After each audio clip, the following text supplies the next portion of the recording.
রামনবমী উপলক্ষে উপস্থিত ঘাটালের সাংসদ তথা অভিনেতা এই পাম্পা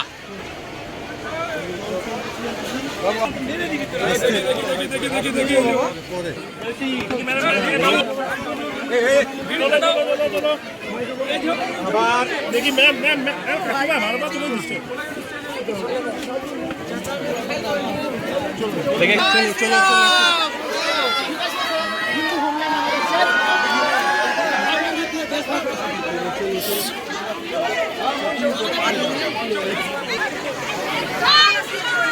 কি কি ও চাইছে বা আপনাদের কি কি দাবি আছে সেই দাবিটা চেষ্টা করবো দিদির কাছে নিয়ে যাওয়ার এবং চেষ্টা করবো 2027-এর মধ্যে যেন শুরু হয় সেই পদক্ষেপ।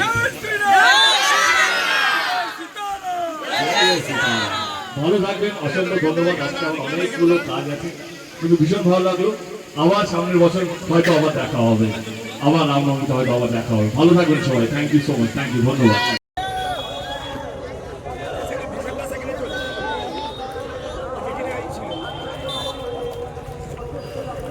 আর ঘাটাল থেকে সেখান থেকে সরিয়ে ঘাটাল থেকে বাবু পেছনটা দাদা একটু পেছন থেকে সরে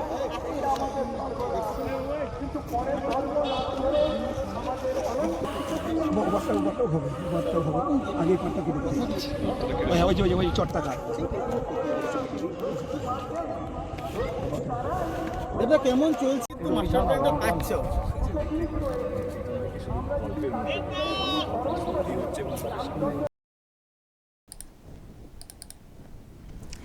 ভোট এসেছে, দেব এসেছে, জয় শ্রীরাম স্লোগান দিয়ে, আর ভোট মিটলেই ফের ভ্যানিশ হবেন মাস্টার প্ল্যান নিয়ে, তাই না দর্শক? এখন ভোট এসেছে, উনিও চলে এসছেন, আর আজকে তো ওনাকে চেনাই যাচ্ছে না যে উনি টিএমসির লোক বলে। পুরো পাক্কা গেরুয়াধারী টাইপের লাগছে, এবং জয় শ্রীরাম স্লোগান হচ্ছে, উনি সেটাতে সামিল হচ্ছেন। আবার এই যে কি হোমল্যান্ড বলে কি একটা দেখলাম, এই যে কি হিন্দু হোমল্যান্ড ভারত, ঘাটাল কুশপাতা প্রভু শ্রীরামচন্দ্র মন্দির না কি লেখা আছে পেছনে, এখানে মানে উঠে বক্তব্য রেখেছেন এবং পাশে জয় শ্রীরাম স্লোগান হচ্ছে, উনি সেটাকেই আমল দিচ্ছেন। তারপর চলে গেলেন ঘাটাল মাস্টার প্ল্যান কোথায় হচ্ছে, খাল কেটে। কোথায় খাল কাটা হচ্ছে আজও হচ্ছে। আর অভিষেক কি বলেছিলেন? অভিষেক গত ভোটের সময় ওনাকে পাশে দাঁড় করিয়ে সেই কুমির ছানা আর কি মাঝে মধ্যেই বের করেন, ভোট এলেই একবার করে ঘাটাল মাস্টার প্ল্যান। অভিষেক কি বলেছিলেন দর্শক দেখুন, যেন এমন বলেছিলেন যেন এক্ষুনি হয়ে যাবে। দেখুন, মধ্যে কেন্দ্র ঘাটাল মাস্টার প্ল্যানের টাকা না ছাড়ে এই বছরে 31শে ডিসেম্বরের আগে আমার সরকার ঘাটাল মাস্টার প্ল্যান করবে। কি বলেছিলেন যে 1 মাসের মধ্যে কেন্দ্র টাকা না ছাড়লে আমার সরকার ওই 31শে ডিসেম্বর না কত বললেন না, তার মধ্যে মাস্টার প্ল্যান করে ছাড়বে। আজও হচ্ছে ওই খাল কাটা হচ্ছে মাস্টার প্ল্যান। এখনও প্ল্যানের যে পরিষেবা মানে প্ল্যানের যে সুবিধা সেটা দেখতে পাওয়া যায়নি। এখনও সামান্য বৃষ্টি হলেই ঘাটাল ডুবে যায়, গতবারও ডুবেছে। ডুবলেই একবার আসেন অভিষেক, এই দেব কখন আসেন, যখন বন্যা হয়ে যায়, প্রচুর জল জমে যায়, একবার আসেন, এসে ওই খিচমেরি ফটো, ঠিক যেদিন মমতা বন্দ্যোপাধ্যায় যাবেন, মুখ্যমন্ত্রী যেদিন ঘাটালে যাবেন, ঠিক সেই দিনে উনি চলে আসেন, খবর পেয়ে যান বা ওনাকে খবর দেওয়া হয় আসার জন্যে। এসে ওই মনে আছে নিশ্চয়ই একটু ছোট্ট কোনো একটা জায়গাতে জলেতে নামবেন, প্যান্টের নিচের অংশটা গুড়িয়ে নেমে খিচমেরি ফটো ছবি তুলে নিয়ে কেটে পড়বেন। ওই হয়ে গেল দেবের আসা বর্ষাকালে একবার, আর যখন ভোট হয় তখন একবার করে। ভোটের সময় একটু বেশি করে আসেন বলতে ওনার ভোটের সময় বেশি করে আসেন, বিধানসভার ভোটের সময় জানি না কতবার আসবেন। তো এখন ভোট এসেছে, নাহলে এই সময় দেখা পাওয়ার কিন্তু কথা না ওখানে। উনি এই সময় আসেন না, উনি বর্ষাকালে এই মাস্টার প্ল্যান এই বন্যার সময় একবার আসেন, সে তখন এসে মানুষকে আশ্বাস দিয়ে যান এটা করব, চেষ্টা করছি, এই হচ্ছে সেই হচ্ছে, জমি জট অমক তমক বলে। ওই সময় না এলে লোকজন বলে না, বলেন মতো মিডিয়া প্রচুর বলতে শুরু করে না যে এত ডুবছে, ঘাটাল ডুবছে, দেব কোথায়, তখন দেব হঠাৎ করে উদয় হয়ে যান যে একবার অন্তত বুড়ি ছুঁয়ে চলে এসে। ওই একবার আসেন আর ভোটের সময় আসেন। তো এখন ভোট এসছে, উনি এসছেন, ভোট এসছে উনিও এসছেন, আবার জয় শ্রীরাম স্লোগান দিয়েছেন, একেবারে পাক্কা গেরুয়াধারী। দেখুন না পোশাক আশাকে কী অবস্থা একেবারে। দর্শক, আমি যখন এটা দেখছিলাম আমি ওটাও ভাবছিলাম যে এদের কত রূপ, বা কেনই বা এইরকম হয়ে যাচ্ছেন।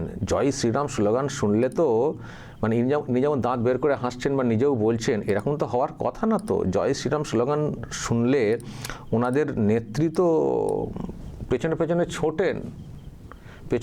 ছোটেন এবং কেন্দ্রীয় কোনো প্রোগ্রামে যেতে চান না। এই জন্যে যদি ওখানে আবার জয় শ্রীরাম স্লোগানটা উঠে যায় কোনো অংশের তরফ থেকে, তখন কি করব, অস্বস্তিতে পড়তে হবে। কয়েকবার অস্বস্তির মধ্যে উনি পড়েও ছিলেন। যখন জয় শ্রীরাম স্লোগান দিয়ে থাকেন না অনেকে, তো সেটাকে উনি গালি হিসেবে নেন কার্যত, যেটা মনে হয়। উনি চিৎকার করেন, কখনো পেছনে পেছনে ছোটেন, কখনো পুলিশকে দিয়ে অ্যাকশন নেওয়ার কথা বলেন, কখনো আবার এলাকাতে ঘেঁষেনি না যদি জয় শ্রীরাম স্লোগানটা হয়।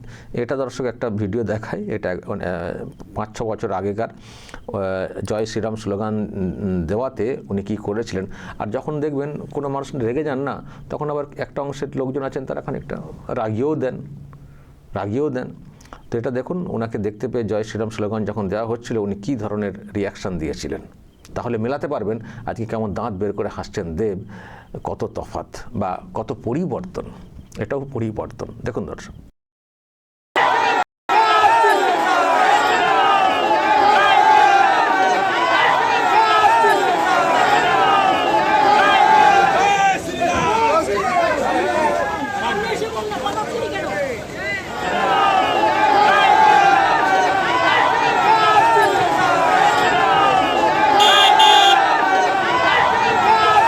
দিদি গাড়িতে হামলা চালিয়েছে দিদি।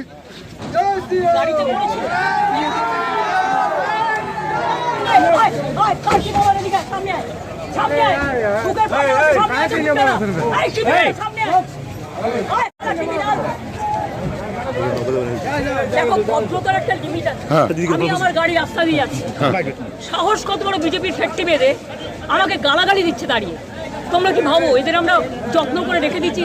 বাইরের outsider, they are not Bengal local people. Will take action, will take action. এটা করেছিলেন, বলছেন যে গালাগাল দিচ্ছেন। গালাগাল কোথায়? জয় শ্রীরাম স্লোগানটা দেওয়া হচ্ছে, গালাগাল কোথায়? কিন্তু উনি এটাকে গালাগাল হিসেবে দেখতেন আর ওই রকম করতেন, চিৎকার করতেন, পেছনে পেছনে ছুটতেন, তারপরে পুলিশকে দিয়ে অ্যাকশন নেওয়ার কথাও বলতেন, নিতেনও। এরপরেও বলেছেন জয় শ্রীরাম স্লোগানের মানে এই স্লোগানটা যেটা, সেটার বিষয়ে ওনার যে অ্যালার্জি, এটা উনি অনেকবারই ব্যক্ত করেছেন। কিন্তু এখন হঠাৎ করে কি হলো, একেবারে পাক্কা গেরুয়াধারী সব হয়ে যাচ্ছেন, মানে চেনাই যাচ্ছে না টিএমসির লোক বলে। কেন হঠাৎ এই পরিবর্তন? হিন্দু ভোট চাই বলে? মানে শুধু মুসলিম ভোটে হচ্ছে না, হওয়ার কথা না। এবার তো মুসলিমরাও ভেঙে গেছেন। আর উনি কিছুদিন ধরেই হিন্দু ভোটের জন্যে ছটকাচ্ছেন। দেখবেন মন্দির করছেন, একাধিক মন্দির, সরকারি কোষাগার থেকে টাকা পয়সা নিয়ে একাধিক মন্দির করছেন, তাতেও পোষাচ্ছে না আর কি। সেই জন্য এখন এইসব করছেন। নিজে করতে হয়তো লজ্জা পাচ্ছেন, হয়তো দেবদেরকে দিয়ে করাচ্ছেন। এটা হতে পারে যে আমি তো এরকম করেছি, এখন আবার আমি জয় শ্রীরাম বললে সমস্যা আছে, তোমরা যাও, তোমরা হিন্দু বেল্ট যেগুলো আছে সেখানে যাও, এরকম মঞ্চ টঞ্চ তৈরি করো বা করাও, গিয়ে সেখানে স্লোগান করো, আর পেছনে ওরকম ব্যানার পোস্টার প্ল্যাকার্ড দেখাও, হোমল্যান্ড হিন্দু, হোমল্যান্ড মানে আমরাও হিন্দু, এটা জাহির করো। লোকে বিশ্বাস করছে না, মনে হচ্ছে করানো হচ্ছে না, তাদেরকে দিয়ে করানো হচ্ছে। তো যাই হোক, মানুষ সব বুঝতে পারছেন, ড্রামা বুঝতে পারছেন, দেবেরও ড্রামা বুঝতে পারছেন যে ভোট এসে গেছে, মানে উনি এসছেন, আরও কয়েকবার হয়তো আসবেন, ভোট মিটে গেলে আর উনি আসবেন না। আবার বন্যা এলে, মিডিয়াতে হইচই পড়লে, তখন একবার দেখা দিতে আসবেন, ছবি দেখাতে যে আমি এসছি, কিছু ত্রাণ নিয়ে আসবেন। তো মানুষ নিশ্চয়ই বুঝে গেছেন, বোঝা উচিত যে এই ঘাটাল মাস্টার প্ল্যান দেখি আর কতবার ভোট নেবেন দেবরা বা দেবের দল, আর কতবার ভোট নেবেন? বিধানসভা ভোট এলে ঘাটাল মাস্টার প্ল্যান দেখান, করে দেবো। লোকসভার ভোট এলে বলেন ঘাটাল মাস্টার প্ল্যান করে দেবো। আবার বিধানসভা ভোট এসছে, ঘাটাল মাস্টার প্ল্যান করবেন বলছেন। মাঝখানে পুরসভা পঞ্চায়েত ভোট এলেও ঘাটাল মাস্টার প্ল্যান। আর এটা দেখি আর কতবার ভোট নেবেন?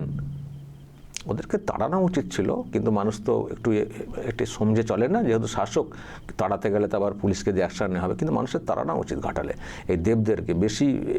আর কতবার ন্যাকামা করতে আসবেন? যতবার আসবেন বলবেন হচ্ছে, একটা খাল কেটেছেন, কয়েক ঝোড়া মাটি কেটে ফেলেছেন, মাস্টার প্ল্যান হয়ে গেল। যদি এতটাই হয়েছে, আবার কখনো কখনো দেখবেন বলা হয় হয়ে গেছে, কোথায় হয়ে গেছে? বন্যা এলে কোথাও না ডুবলে ঘাটাল ডুবে যায়। এদের তো এরকমই হওয়া, কিছু হলে মুখ্যমন্ত্রী বলে থাকেন আমার 99%, 100% সব কাজ হয়ে গেছে, আর দেখুন রাজ্যের হাল কঙ্কাল। তো এই জন্য এই যে বারবার ঢপ মারা,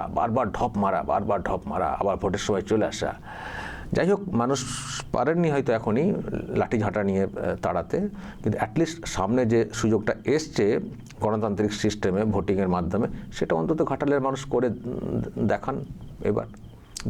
এবার দেখাতেই হবে, আর কোনো উপায় নেই। এবার যদি জেতানো হয়, আর ঘাটাল মাস্টার প্ল্যান আবার কি, ওই যেটুকু দেখছেন খালটাল কাটা আছে, দেখবেন এবার ওই খালের মাটি থেকে শুরু করে সব মাটি ব্যবসাটা হবে আর কি, খালের আর কিছুই হবে না। মাস্টার প্ল্যান করার জন্য আরও যেগুলো যা দরকার দেখবেন কিছুই হবে না, পুরো যাচ্ছে তাই কাণ্ড হয়ে যাবে। যদি এরপরও সরকারটা ক্ষমতায় আসে, সাহস বেড়ে যাবে না যে এত কিছু করলাম, কিছুই করলাম না, এত কিছু দুর্নীতি অমুক তমুক, তারপরেও মানুষ আমাদের ভোট দিচ্ছেন, পেয়ে যাচ্ছি, চলো আর তো কিছু করার দরকার নেই, শুধু পকেট মোটা করে। দেখবেন কি হালটা হয়। আমি তো বলছি আপনারা লিখে রাখুন, যদি কোনো ক্রমে, সম্ভাবনা কম, আমি তবু বলছি কোনো ক্রমে যদি এই সরকারটা ফিরে আসে, দেখবেন কি হয় রাজ্যটার হাল কি হয়। তখন ভাতাতে কত চলে দেখে নেবেন, ভাতায় কত চলে, রাজ্যটার বেহাল দশা হয়ে যায়, বেহাল দশা। ছেলে মেয়েদের মুখের দিকে তাকাতে পারবেন না। সেই জন্য চিন্তা ভাবনা করে এগোতে হবে। এনাদের নাটক, এনাদের ড্রামা, এইগুলোকে উপেক্ষা করে ঠিক সময়ে ঠিক জায়গাতে বোতামটাকে টিপে দিতে হবে। দর্শক বলবেন দেবের এই যে হঠাৎ আগমন এবং জয় শ্রীরাম বা এই গেরুয়া টাইপের এই যে এত পরিবর্তন, কেন এসব করছেন? অবশ্যই দর্শক আপনাদের মতামত থাকবে, বলবেন যা বলার, এবং নজর রাখবেন আরামবাগ টিভিতে।